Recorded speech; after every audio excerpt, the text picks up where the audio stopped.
Hello everyone, welcome back to my channel.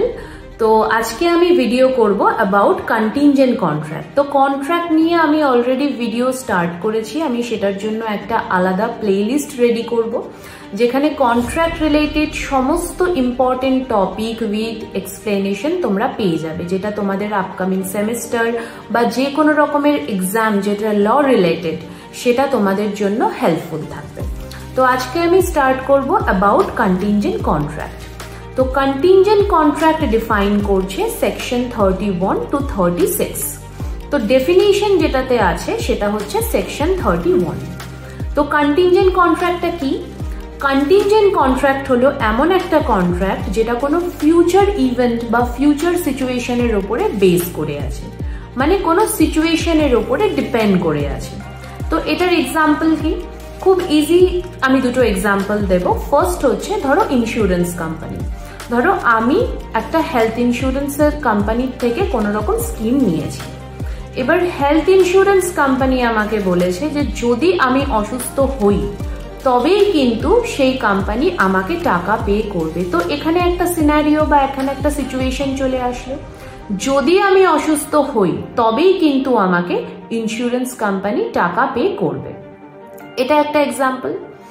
Second হচ্ছে ধরো আমরা অনেক সময় দেখতে পাই যে পেপারে কোনো রকম ছবি দিয়ে এটা বেরিয়েছে যে এই মানুষটাকে খুঁজে পাওয়া যাচ্ছে না, যদি খুঁজে দিতে পারো তাহলে আমরা তোমাকে 40,000 বা 50,000 যে কোনো অ্যামাউন্ট একটা পে করবো, যেটা ওখানে মেনশন করা থাকে। তো এখানেও সেম সিনারিও, যে ধরো একটা সিচুয়েশন যদি হয়, যদি আমি খুঁজে দিতে পারি তবেই কিন্তু সেই কন্ট্রাক্টটা ভ্যালিড বা আমাকে সেই টাকাটা দেওয়া হবে। তো মেইন ব্যাপার হচ্ছে যে কন্টিনজেন্ট কন্ট্রাক্ট মানে হচ্ছে একটা ফিউচার সিচুয়েশন, যদি সেটা হয় তাহলে কন্ট্রাক্টটা ভ্যালিড বা কন্ট্রাক্টটা হচ্ছে। আর যদি সেই সিচুয়েশনটা না হয়, ধরো আমি অসুস্থ হলাম না, তাহলে হেলথ ইন্স্যুরেন্স কোম্পানির আমাকে টাকা দেওয়ার কোনো দরকার নেই। বা ধরো আমি মানুষটাকে খুঁজে দিতে পারলাম না, তাহলে আমাকে কেন টাকা দেবে? তো এই সিনারিওটা হচ্ছে কন্টিনজেন্ট কন্ট্রাক্ট।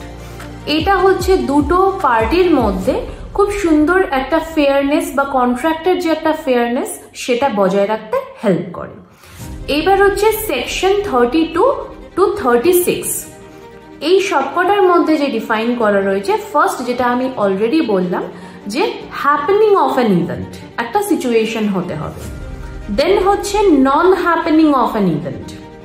ধরো একটা ইম্পসিবল সিচুয়েশন, ধরো আমি কাউকে বললাম যে যদি আজকে বৃষ্টি হয় তাহলে আমি তোমাকে 1000 টাকা দেবো। তো এটা হতেও পারে নাও হতে পারে, তো এটা নন হ্যাপেনিং অফ একটা ইভেন্ট হচ্ছে। এবার হচ্ছে future conduct of A third person, যেখানে একটা থার্ড পার্সনের ইনভলভমেন্ট হচ্ছে। ধরো আমার সাথে কারোর কন্ট্রাক্ট হচ্ছে, আমি তাকে বলছি যে আমি তোমাকে 5 লাখ টাকা দেব যদি তোমার ভাই এই বিষয়টাতে এগ্রি করে, ঠিক আছে? এরপরের যে সিচুয়েশনটা সেটা হচ্ছে কন্ট্রাক্টটা একটা ফিক্সড টাইমে হতে হবে। ধরো আমাদের দুজনের মধ্যে বা আমি কারোর সাথে কন্ট্রাক্ট করলাম যেটা একটা কন্টিনজেন্ট কন্ট্রাক্ট, বাট একটা টাইমে, যে এই সময়ের মধ্যে এটা করতে হবে।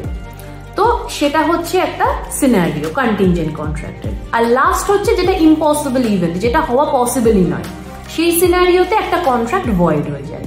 তো আমরা আগেও বলেছি যে আমরা মানে লয়ের ভাষাতে কখনোই ইনভ্যালিড কথাটা ব্যবহার করি না। আমরা সেই ক্ষেত্রে যদি কন্ট্রাক্টটা না হয় তাহলে সেটা আমরা বলে দিই দ্য কন্ট্রাক্ট ইজ ভয়েড। তো এটা হলো অল ওভার কন্টিনজেন্ট কন্ট্রাক্ট। তো আশা করি তোমাদের এই ভিডিওটা খুব ভালো লাগবে এবং তোমাদের জন্য খুবই হেল্পফুল হবে। তো সাথে থেকো এবং অপেক্ষা করো পরের ভিডিওর জন্য। Thank you.